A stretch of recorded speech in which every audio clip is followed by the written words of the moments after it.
Hey everyone, you're with Tesla Tom, and thanks so much for joining me today on my YouTube channel where I discuss Tesla, electric vehicles, and renewable energy. If this is your first time to my channel, then hello and welcome. Take a moment to hit that red subscribe button, that way you stay informed of any new content, and it also helps my channel to grow as well.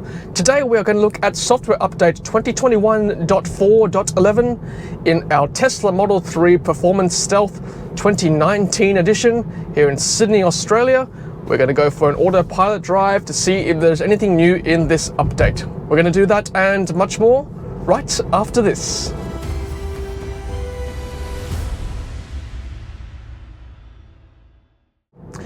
Alright, welcome back guys, and it is a beautiful time of the day to go for a drive. It is now 7:17 here in Sydney on the northern beaches, and it is just that magical hour when everything's golden and brown across the sky. I love it, love this time of day.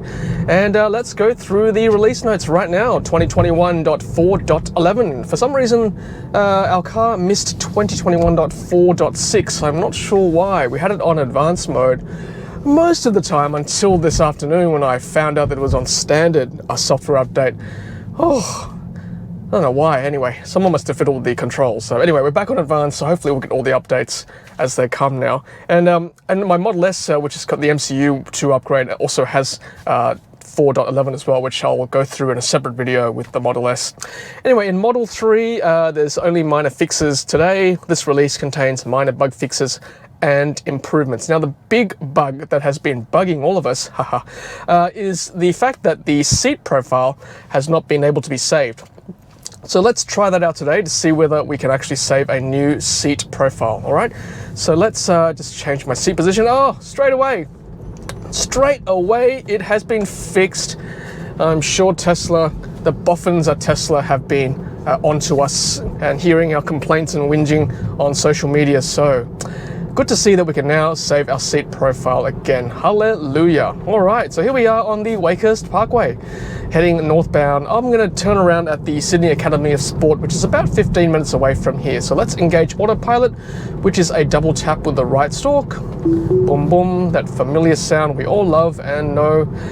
Now, I've been trying to test this theory out, or this trick out, that to get rid of the nag. Obviously, we would just wiggle the wheel a bit, but apparently you can fiddle with this wheel, the scrolly wheel here on the left, and that will also get rid of the nag as well. And for those new owners, and of course congratulations to all the new Model 3 owners out there across Australia, receiving your Tesla Model 3s, SR Pluses and long range from Gigafactory Shanghai in China. Hope you're all happy with your vehicles. I've got a delivery vehicle. Sorry, before I do that, I'm just going to see if I can switch. Oh, no, it didn't work. No, the nag is still there. So obviously there's something I'm not doing that's causing the nag not to go away, because I've had a few comments now that the scrolly wheel, the left scrolly wheel, does away with the nag. Anyway, back to what I was saying. I hope you're all enjoying your new Tesla Model 3s from Gigafactory Shanghai. I've got a delivery day video coming up very soon. A family from Sydney was very kind enough to let me tag along today to their Model 3 delivery in Chatswood, the brand new service center in Chatswood, which I had the privilege of seeing today. So we'll have all the fun and excitement from that video later on, probably in the next day, probably tomorrow, I would say, after this video. All right, so here we are on the Wakehurst Parkway on autopilot, and you know what? It's a single lane road. There are cars ahead of me. It's just a pleasure to be on. I'm just going to hang back a little bit because I feel like I'm a little bit too close to the RAV4 ahead of me there. I don't want to feel like I don't want him or her to feel like I'm tailing them. All right, well, here's another opportunity to test that wheel, see whether it gets rid of the nag. I'm doing the scrolly thing and it's not going away. So whoever commented on that, sorry, no cigar again on that left scrolly wheel. Maybe I'm not doing something right. You can see what I'm doing here, so if you feel like it's not the correct technique, then let me know. I'll try it again in the next software update. So the sun is setting at the moment. Like I said, beautiful time of day. The autopilot drive, wonderful drive. Feels like it's on rails at the moment, especially when there's a car ahead of you there really is very few issues I find, especially on a single lane road. This road is notorious, however. There have been accidents in the past because it's basically a single lane road either way, not divided. Visibility can be poor, especially when there's fog around. At night time, there's no lights on this road, which is unusual for Sydney. There seems to be lights on roads everywhere. I guess we are in the Northern Beaches, a bit more secluded from everyone else. And I don't know whether you guys know, but I'm sure the Northern Beachers amongst us will know that there are actually ghost stories associated with this road. Yes, there have been reports of people seeing ghosts on the road. If you just Google Wakehurst Parkway ghost stories, you'll find, multiple accounts of people seeing like a girl or a woman or some sort of shadowy figure just on the side of the road. And then, whether, I think nothing's bad has come of these stories. Like, no one's got hurt, I don't think, terribly. Well, I guess if they haven't been back to tell us, but not that I know of.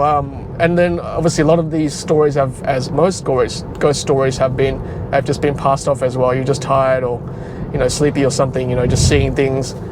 Maybe there was someone there, on the side of the road trying to hitchhike.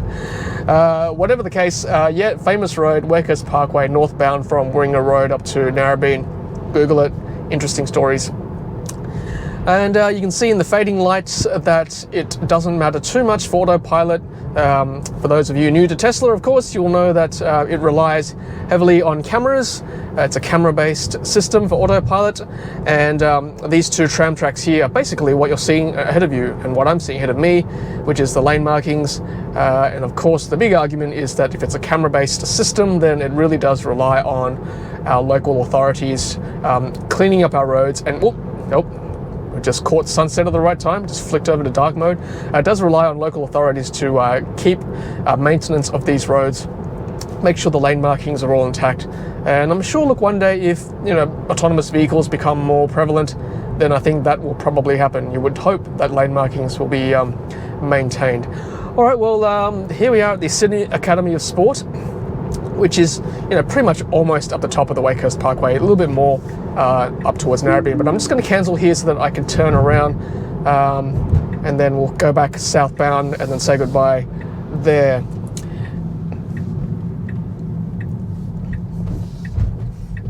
All right, there's a little roundabout there, so I might use that to spin around.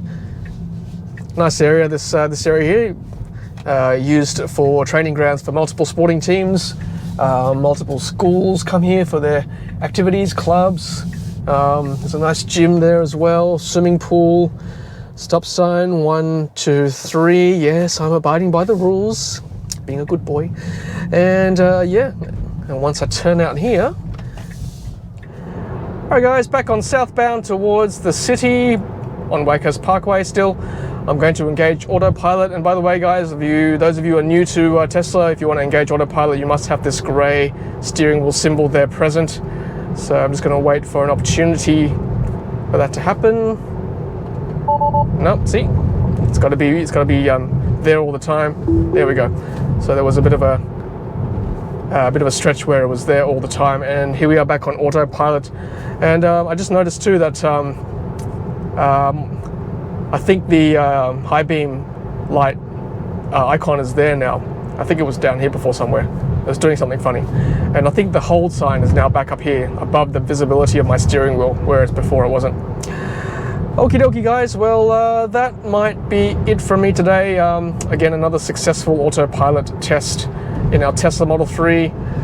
Having said that, I won't go away just yet. We are sort of doing a left bend here on this road, and in the past it hasn't done so well on left bends, but not too bad today.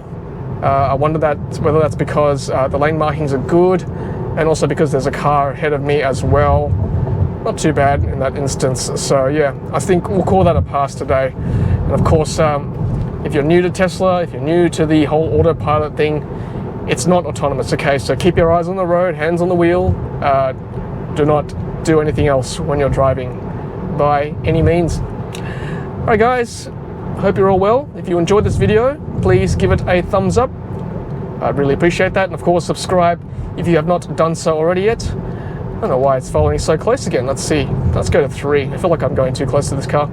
And have you received software update 2021.4.11? If you have, leave a comment below if you've noticed any new changes, any Easter eggs. Has your seat profile bug been fixed as well, like mine? Interesting that things tend to break with each update for no reason at all. I guess something behind the scenes I'm not aware of, but I'm glad it's fixed now. And as we watch this car turn right, this our car here nicely comes to a stop as well, but had to give the accelerator a little push there because it was just coming to too much of a stop, which is potentially dangerous for the car behind me. Alright guys, stay safe, take care of yourselves, and until the next video, happy charging.